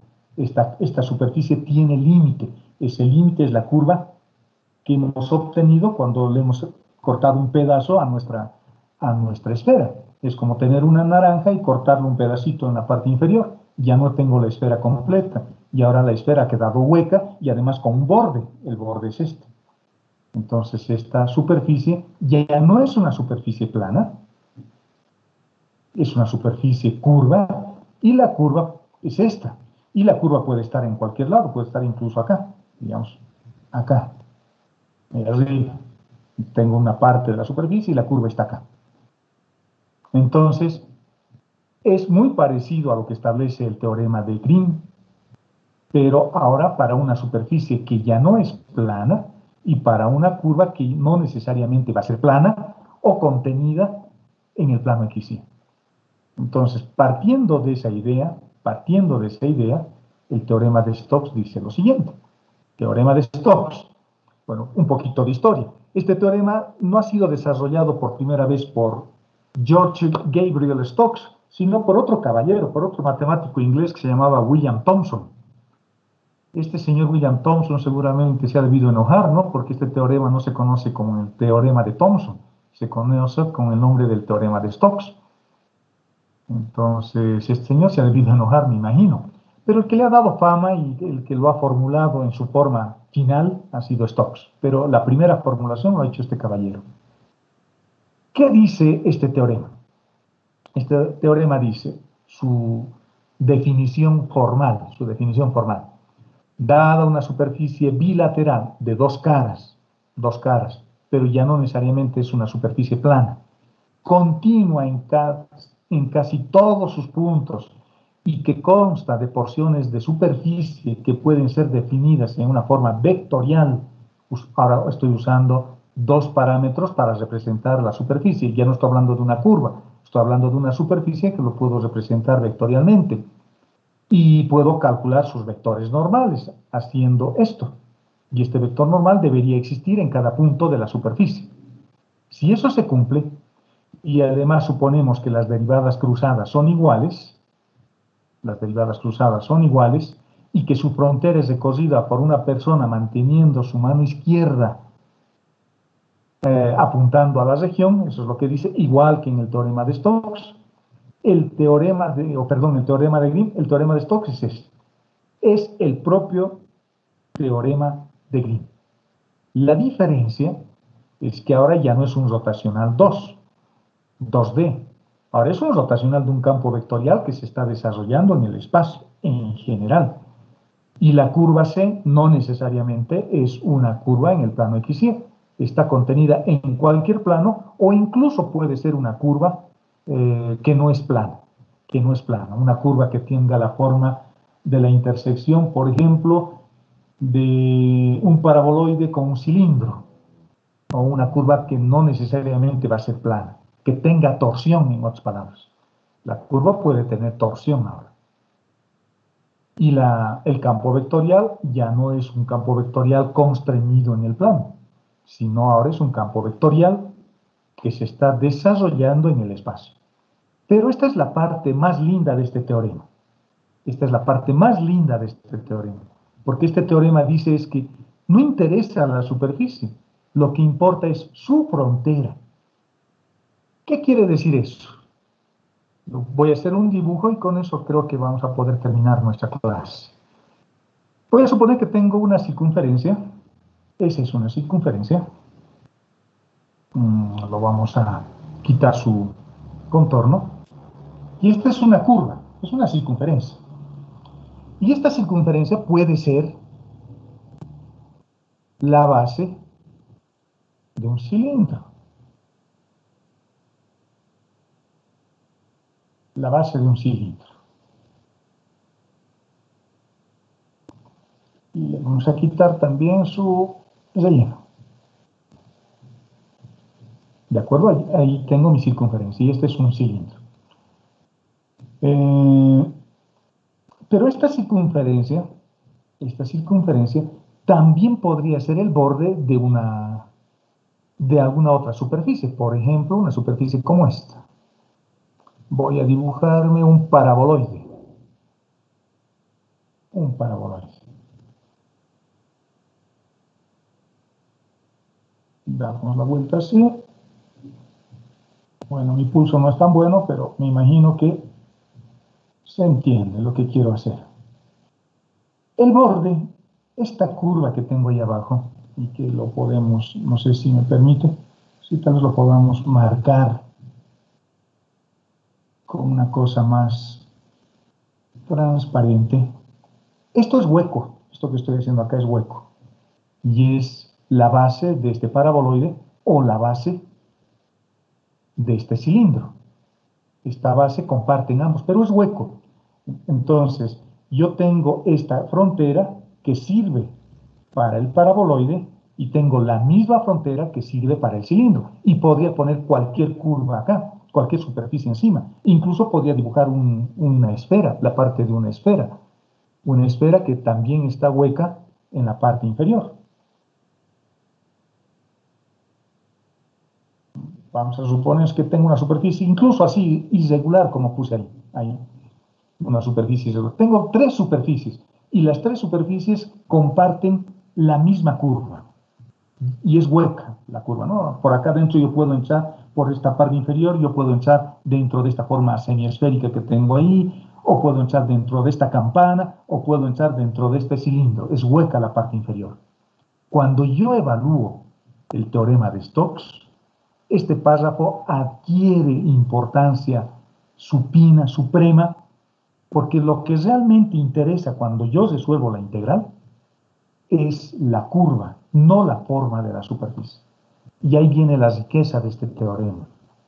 Porque en lugar de calcular la integral doble con el rotacional del campo vectorial y donde la superficie está representada vectorialmente por esta variable diferencial que puede ser la superficie de esta forma semiesférica o que puede ser la superficie que corresponde a este paraboloide o que puede ser esta superficie que tiene dos partes, ¿no? Una cara lateral y un techo que también está lleno, la superficie está cerrada aquí encima en el cilindro.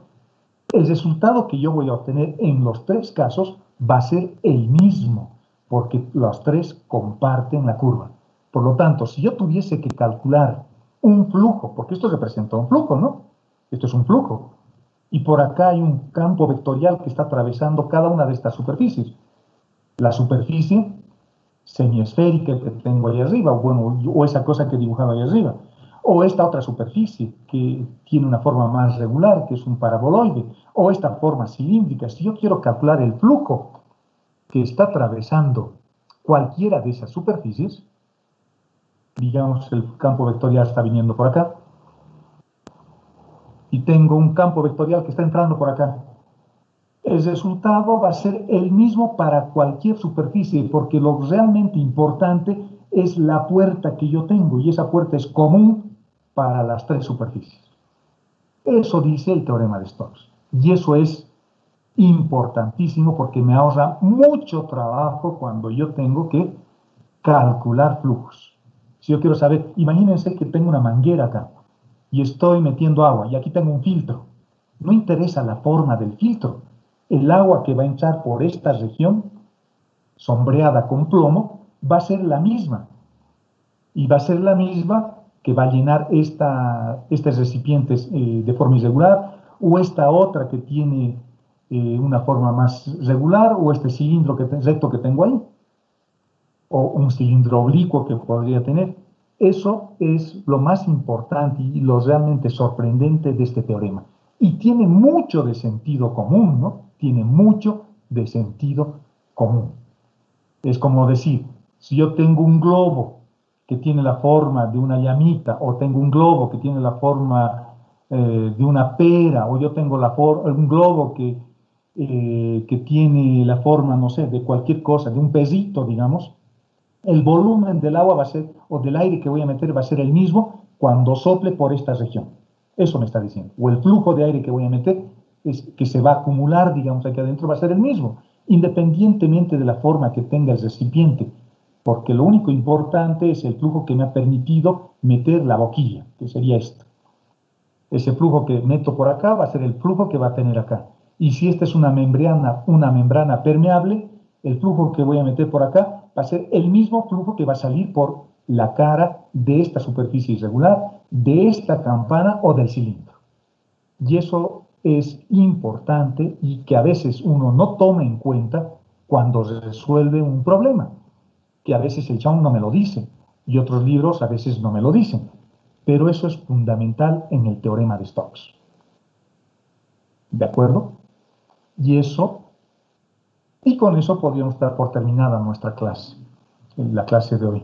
Este es el teorema de Grimm también, pero para superficies para curvas que pueden tener ahora torsión. Es decir, curvas cerradas que están torsionadas o que tienen un alabeo y ya no son planas. Y este párrafo, acuérdense de memoria, porque les va a ayudar harto cuando uno resuelve problemas. Y no está, bueno, lo he escrito en el documento, en este dossier que les estoy compartiendo, o que lo voy a compartir más tarde. Esto es lo más importante. Lo importante en el teorema de Stokes es la frontera de la curva, no tanto la superficie. A ver si en la siguiente clase les puedo mostrar un video donde se ve esto de una manera más fácil, digamos, visual, que lo que estoy explicando con estos mis dibujos que dan un poco de pena, ¿no? Pero que espero se comprenda. Fíjense, y el último párrafo para concluir.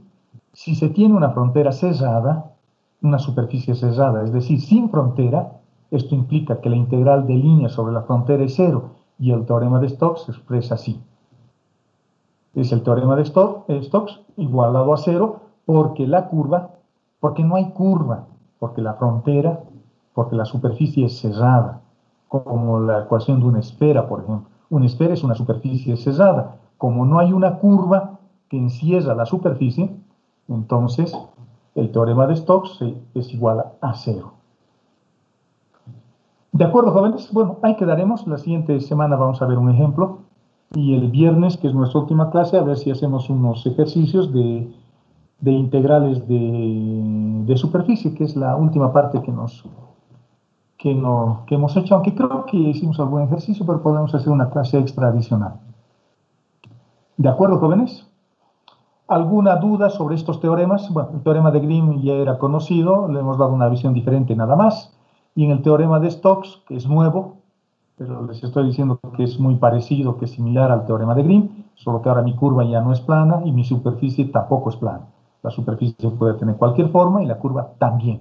La única condición es que ahora son superficies que tienen frontera, Es una superficie que tiene frontera. ¿De acuerdo? No son superficies cerradas como una esfera, porque si la superficie es cerrada, este teorema vale cero. La integral de superficie va a valer cero. ¿Alguna duda antes de que lo cierre el documento? Sí, ingeniero, una pregunta, por favor. Adelante.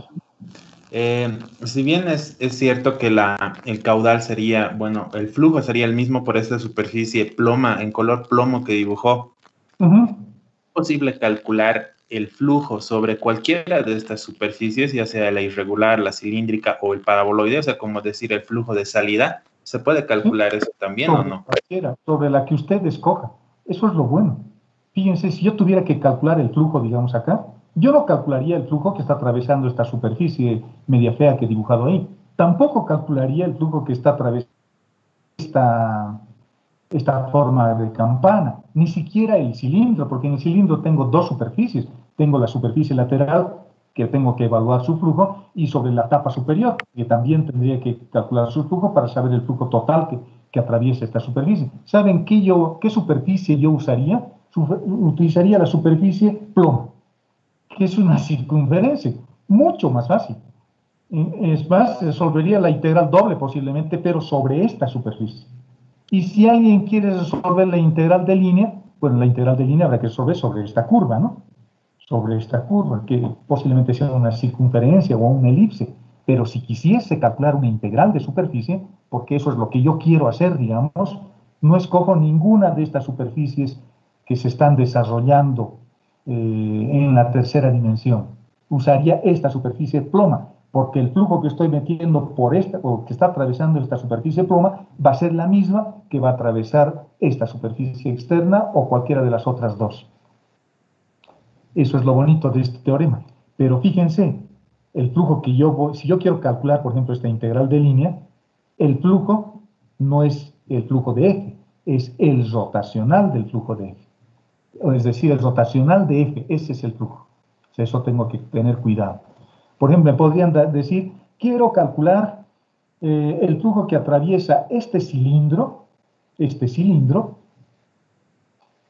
o quiero calcular esta integral, en realidad, me podrían decir, quiero calcular esta integral donde la superficie es este cilindro.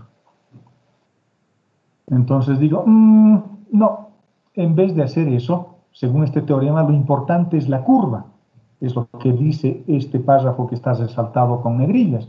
Yo diría, no voy a usar el cilindro, porque el cilindro dice que yo tengo que utilizar, o tengo que calcular el flujo que va a atravesar la cara lateral y el flujo que va a atravesar la tapa superior. Entonces tengo que resolver dos integrales de superficie, es rotacional de eje. Entonces yo diría, no voy a calcular eso. Lo que yo voy a calcular es una sola integral, y voy a utilizar o voy a escoger esta superficie que tengo acá abajo. Y esta es una superficie plana porque posiblemente esté en el plano XY, o un plano paralelo al plano XY, entonces voy a decir, voy a usar esa superficie. Y ya está, y calculo el rotacional. O puedo decir, no voy a calcular una integral de superficie, voy a calcular una integral de línea, y me concentro solo en la integral de línea. Integral de línea común y corriente, y el resultado va a ser equivalente a esta integral de superficie, pero, ojo, el campo vectorial que tengo ahí no es un campo vectorial cualquiera, tiene que ser un rotacional. Igual que en el teorema de Green. El teorema de Green también es un rotacional, pero es el rotacional 2D. ¿De acuerdo? Así que este teorema es bien bonito, es bien útil cuando tengo que calcular flujos con este tipo de campos vectoriales, rotacionales de un campo vectorial, y es bien bonito. O si yo quiero resolver una integral de línea, por ejemplo, si yo quiero resolver una integral de línea en una curva que es media rara, tal vez lo único que tengo que hacer es buscar una superficie que contenga a esa curva, y calculo la integral de superficie sobre del campo, pero ya no del campo vectorial, ¿no? Sino del rotacional del campo vectorial.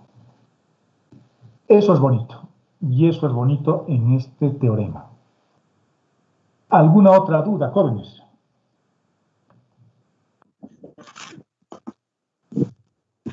Sí, ingeniero, por favor, ¿podría repetir la parte de la superficie S cerrada sin frontera? Lo que está en la nota. Imagínense que tengo las superficies cerradas son, por ejemplo, este cilindro. Bueno, voy a dibujar sobre mi documento. Ese cilindro. No tiene borde, no es hueca, no tiene frontera. Hay tapa abajo, hay tapa arriba y hay una cara lateral. Es una superficie cerrada. Un cubo es una superficie cerrada. Ahí está mi cubo. Tiene 6 caras este cubo. Y este tiene tres caras, la cara lateral, la cara superior y la cara inferior. Pero si yo le saco la tapa inferior, ya tiene frontera, ya tiene borde. Una esfera también es una superficie, eh, digamos, esta va a ser una esfera, también es una superficie cerrada. Ninguna de estas tiene frontera. Si en esta cara, si en este cubo, por ejemplo, yo le saco su tapa superior, ya se ha vuelto una superficie abierta. Ya se ha vuelto una superficie abierta. Si en este cilindro le saco la tapa superior, ya se ha vuelto una superficie abierta, o la tapa inferior. Y si en esta esfera le hago un corte aquí abajo, le hago un corte, entonces la esfera ya tiene un borde, y ese borde va a ser una circunferencia como esta. Entonces, cuando yo evalúo esta integral de superficie, el rotacional, fíjense, el rotacional de eje, sobre esta superficie cerrada, o sobre esta otra, el resultado siempre es cero. El resultado siempre es cero. Pero no es el campo vectorial. Es el rotacional del campo vectorial. ¿De acuerdo? Eso dice. La frontera tiene que ser cerrada, por eso hemos puesto un pequeño círculo ahí. Pero en el momento en que yo le haga un hueco, le abra una tapa, digamos, aquí encima, entonces ya no va a valer cero. Ya no va a valer cero. ¿Eso qué quiere decir eso? Si tiene una superficie cerrada, dice, sin frontera, esto implica que la integral de línea es cero, porque ya no hay una curva, ¿no? Ya no hay una curva que encierra una región. Entonces se hace cero la integral de línea y por consiguiente la integral de superficie también tiene que ser cero. También tiene que ser cero. Ni siquiera hay que resolver la integral de línea, porque no hay curvas para resolver la integral de línea. En realidad ya no deberíamos resolver la integral de superficie, pero la integral de superficie, reitero, no es cualquier integral de superficie, es el rotacional del campo vectorial. Si aquí fuese solo el campo vectorial, bueno, entonces no necesariamente va a ser cero, ¿no? Si calculo eso, no necesariamente va a ser cero. Pero si es el rotacional de F, entonces siempre va a ser cero. Siempre va a ser cero. ¿De acuerdo? ¿Alguna otra consulta, muchachos, antes de que lo cierre y nos despidamos? Bueno, entonces lo cerramos. Este documento lo voy a compartir más tardecita, después del almuerzo. Y del segundo parcial, por si acaso. En el segundo parcial vamos a dar examen de teoremas y de coordenadas curvilíneas. Y el primer parcial es de diferenciación vectorial y de integración vectorial. En el primer parcial no se pueden usar teoremas, ojo, ¿no? Si alguien quiere resolver una integral de línea usando el teorema de Green, por ejemplo, va a tener cero, porque se supone que no es material de evaluación todavía. Ustedes se podrán explayar con los teoremas en la segunda evaluación. En la primera no. En la primera tengo que demostrar, yo como alumno, de que sé resolver integrales de línea y de que sé resolver integrales de superficie. ¿De acuerdo? Y sé lo que es, y sé las aplicaciones que puedo tener con las integrales de línea o con las integrales de superficie. Trabajos, flujos, momentos de inercia, masas, momentos estáticos, coordenadas del centro de masas, etcétera, etcétera, etcétera. Todo eso tengo que saber, ¿no? Y por supuesto saber resolver integrales, que ya no es tema de esta asignatura. Es tema de cálculo 1 o de cálculo 2, digamos, saber colocar límites, cómo varían los límites. Esas cosas se supone que tenemos que saber. Ok, muchachos. Si no tenemos más consultas, nos vemos el viernes para hacer una clase de ejercicios. ¿De acuerdo? Bueno, parece que ya no hay preguntas, así que me despido de ustedes con un saludo cordial. Nos vemos el viernes. Hasta luego, jóvenes. Hasta luego, ingeniero. Hasta el viernes. Hasta luego, Inge. Hasta luego, Inge. Chao, queridos estudiantes, queridos amigos. Un abrazo, cuídense.